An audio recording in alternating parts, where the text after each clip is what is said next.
Good evening, I'm Jeff Glor, and we're going to begin with our interview with the president late this afternoon. In our conversation at the White House, Mr. Trump, for the first time in public as president, blamed Vladimir Putin directly for meddling in the 2016 U.S. election. The president had drawn a lot of criticism for not doing that on Monday when the two men held a joint news conference in Helsinki.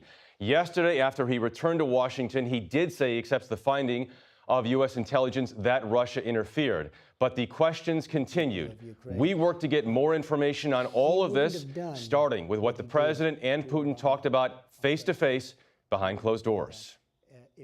You say you agree with U.S. intelligence that Russia meddled in the election in 2016. Yeah, and I've said that before, Jeff. I have said that numerous times before. And I would say that that is true, yeah. But you haven't condemned Putin specifically. Do you hold him personally responsible?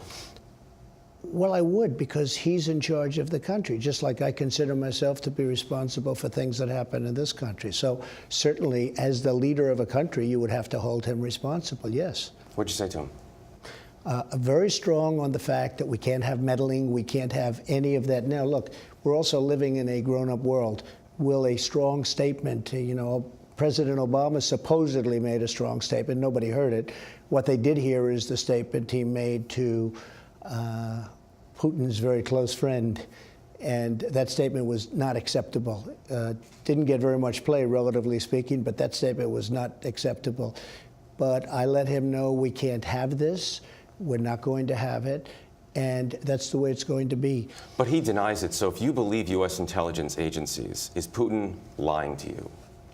I don't want to get into whether or not he's lying. I can only say that I do have confidence in our intelligence agencies as currently constituted. I think that Dan Coats is excellent. I think that Gina is excellent.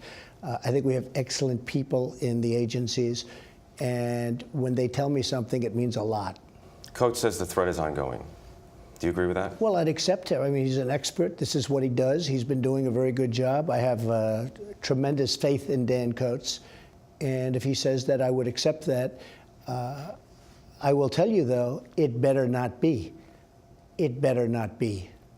Have you talked to Coats since you got back? Yeah, I have, sure. What do you say?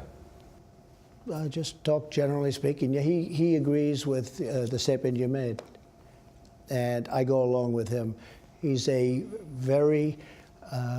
he's a great guy. He's a great patriot. He loves his country, and he's only going to say what he truly believes. And the information that's given to him is that. Do you think any intelligence agencies, U.S. intelligence agencies, are out to get you? Well, certainly in the past, it's been terrible. You look at Brennan, you look at Clapper, you look at Hayden, you look at Comey, you look at McCabe, you look at Strzok and his lover, Lisa Page. You look at other people in the FBI that have been fired, that are no longer there. Certainly, I can't have any confidence in the past, but I can have a lot of confidence in the present and the future, because it's getting to be now where we're putting our people in. But in the past, no, I have no confidence in a guy like Brennan. I think he's a total lowlife. I have no confidence in Clapper. You know, Clapper wrote me a beautiful letter when I first went to office, and it was really nice. And then all of a sudden, he's gone haywire because they got to him and they probably got him to say things that maybe he doesn't even mean. But no, I certainly don't have confidence in past people. You look at what's happened. Take a look at all of the shenanigans that have gone on. Very hard to have confidence in that group. On Saturday, you told us your doctrine is strength and achieving peace through strength. Right. After Helsinki, Lindsey Graham said you showed weakness. Well, Lindsey Graham, said it was the most serious mistake of your presidency. Let me just, I totally disagree. I think I did great at the news conference. I think it was a strong news conference. You have people that said you should have gone up to him, you should have walked up and started screaming in his face. We're living in the real world, okay? Who gives you the best advice when you come back and you read all these stories and you said you don't know what the fuss is all about? Who do you talk to? I will tell you, I don't know what the fuss is all about. I think we did extremely well, and I think the press makes up the fuss. Look, it's fake news, and people understand. I think the press largely makes up a lot of the fuss about a lot of things, and I'm not talking about one of it. I'm talking about everything. It's crazy. you do something that's positive and they try and make it as negative as possible.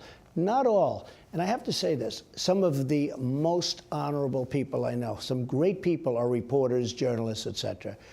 But the level of dishonesty in your profession is extremely high. But the press covered the substance and the wording of that press conference I don't care what accurately. they covered.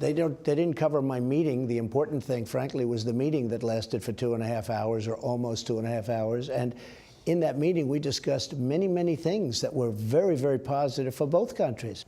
What tangibly emerged from that conversation? What do you feel you achieved? I think we achieved a lot. Things emerged out that were very important. Nuclear proliferation between Russia and the United States. That's 90% of the nuclear weapons. Protection of Israel. He feels good about that. I feel good about that, very good about that. That was a big factor. We talked about North Korea. He said he will help. He agrees with what I'm doing. He thinks I'm doing a great job with respect to North Korea. He said he would help. I think he will. Let's see what happens. How do you know, they have a lot of border. They have 25 miles of border right on North Korea. So having that assurance, I think, means quite a bit. There were many other things we talked about, but I thought it was it was about 2.5 hours, and I thought it was a very good meeting, very good. How do you think he can help specifically on North Korea? Well, for one thing, at the border, we don't want anything going in. We hope we have a deal. I think we have a deal. There's no rush, to be honest with you. There are no missiles going off. We have our hostages back. No testing. There's no nuclear testing. So we've come a long way in a short period of time.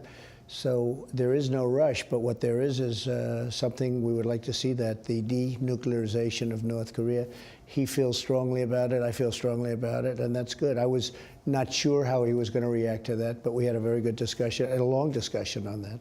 I do want to ask you, sir, you said you'll sit with the special counsel before. Has anything changed in the past 6 months to change your mind about whether you're more or less likely to? There's no collusion. I didn't deal with Russia. I have nothing to do with Russia with respect to my race. I won that race rather easily, and I can tell you that I think, frankly, 2020, I think it's going to be even better than we did in 2016. But would you say, are you more likely to sit for an interview now? My lawyers are working on that. I've always wanted to do an interview because, look, there's been no collusion. There's been no talk of Russia. There's been no phone call. There's been nothing. And I call it a witch hunt. That's exactly what it is. It's a vicious witch hunt. And you know what? It's very bad for our country. Very, very bad for our country.